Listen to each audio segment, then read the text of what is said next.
Hello and welcome to Balance Online for another posture breakdown. I'm Lena. I'm gonna teach you this whole thingy today, and Sylvia is gonna perform the whole posture or exercise. Today it's the bicycle in your shoulder stand. So it's more an intermediate exercise. So just be gentle and honest with yourself how good you feel for that today. I have a couple of exercises to prepare yourself for that. And then we're going to see how we go, okay?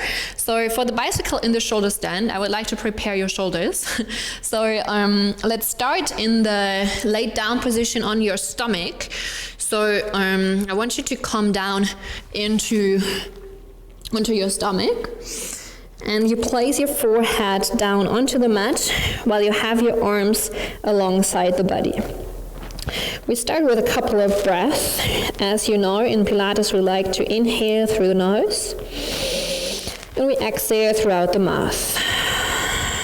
So while you lay down here, you can already feel your pubic bone connecting with the floor, pelvis slightly in, and you just start preparing and aligning your body, feeling the support of the core center without engaging your glutes.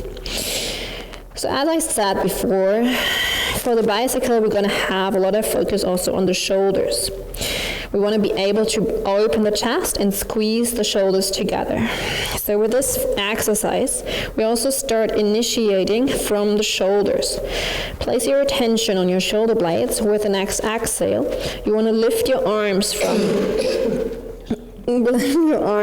the mat, just hover them over the floor. And then you want to squeeze your shoulders together. So you already feel that you can open your chest slightly just by squeezing them together.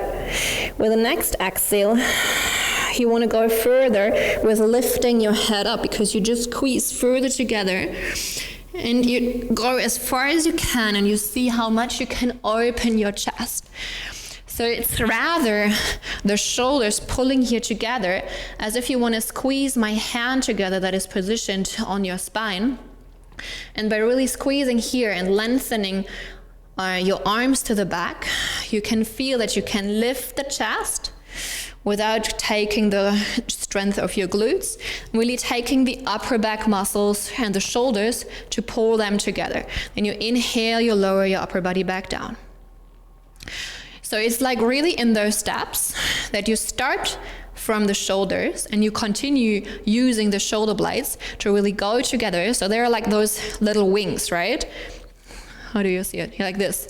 And then you want to squeeze them closer together. And that's how those muscles open up the chest muscles.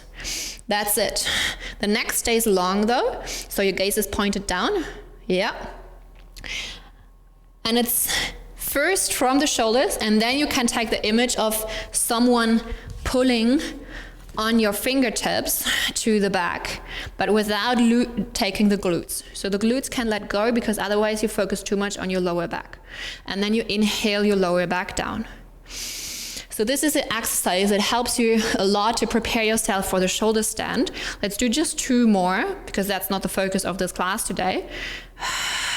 To just prepare those muscles for actually being able to hold yourself in that stand later. But release the glutes. Yes, inhale, lower down. Sylvia and I, we know each other quite well, so that's okay that I touch her here. So inhale and exhale. Squeeze. Neck stays long because we don't want to create too much tension there. Yes, and release the glutes. And then you inhale, lower down. Just by doing a couple repetitions of that, you already would feel, hopefully, a little bit of engagement in your shoulders. Sylvia, how is it for you? Do you feel your shoulders a bit? Yeah, perfect. So this is a perfect preparation movement for the shoulder stand that we're now gonna get into.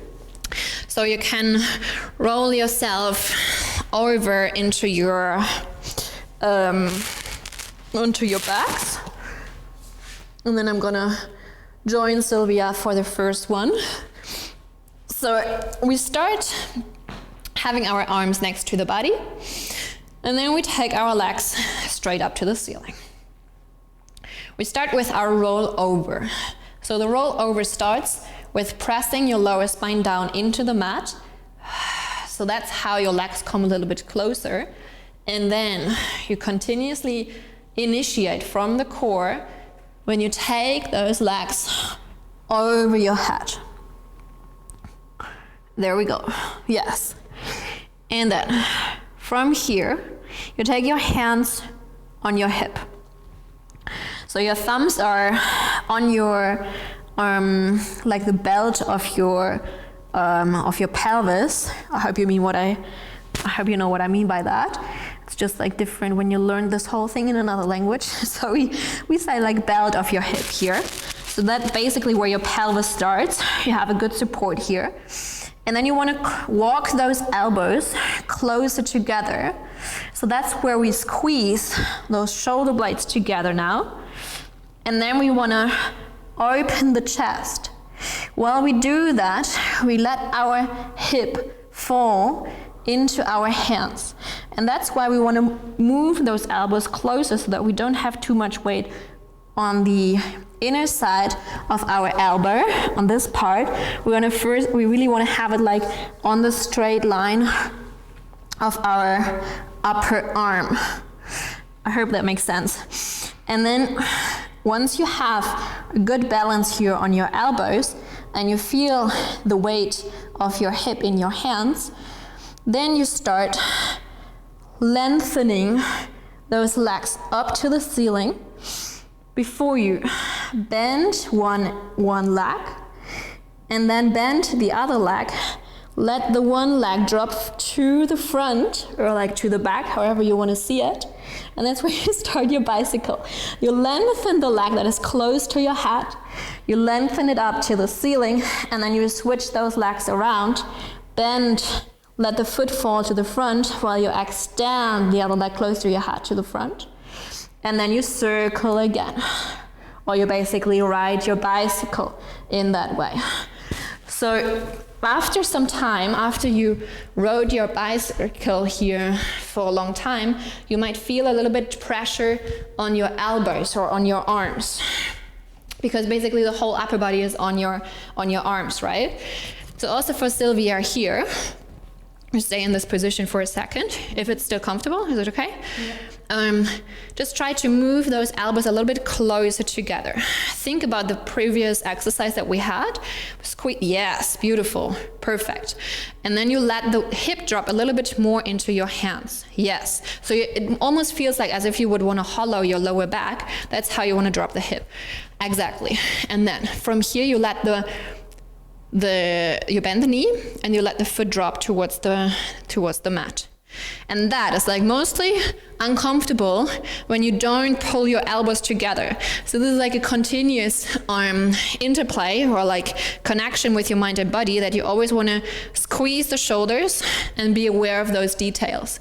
And then you have this beautiful shape that Sylvia has here right now. And then from this position you can start cycling by lengthening the leg that is close to your head and letting the other that is away from your head drop towards the mat. So like here, yes. And then you lengthen this leg up to the ceiling, taking the other one straight, and this one drops to the front. That's it, and that's how we cycle. We take the leg up, and we let the knee drop, straighten, and this drops. And we want to keep the hip square, yes. Let's do it one more time. Connecting with the breath, exactly. And then you take those legs both over your head. You release your hands, and you slowly come out of your roll over. Yes. So that's basically the bicycle movement, the bicycle exercise. It's quite challenging, and like I said, a lot of weight on the elbows. Me myself, I also had like really a lot of issues with this one as well, because it really depends on how much openness you can create in your chest and on your shoulders mobility. So it's always thinking about squeezing the shoulders together so that you're able to open and then letting the weight fall into your hands. That makes all the difference. that's basically everything that I can teach you for this exercise. Always, of course, connected to your breath, connected to the control that you can create already from your center. But here, actually, the focus is more on your shoulders and on your chest openness. Use this one exercise to prepare yourself for that one. Don't go into it without any warm-up, please. And yeah, maybe you want to include it in your Pilates practice, and feel free to re-watch this video whenever you have some questions. And yeah, with that being said, enjoy the rest of your evening and hope to see you very soon. Thank you.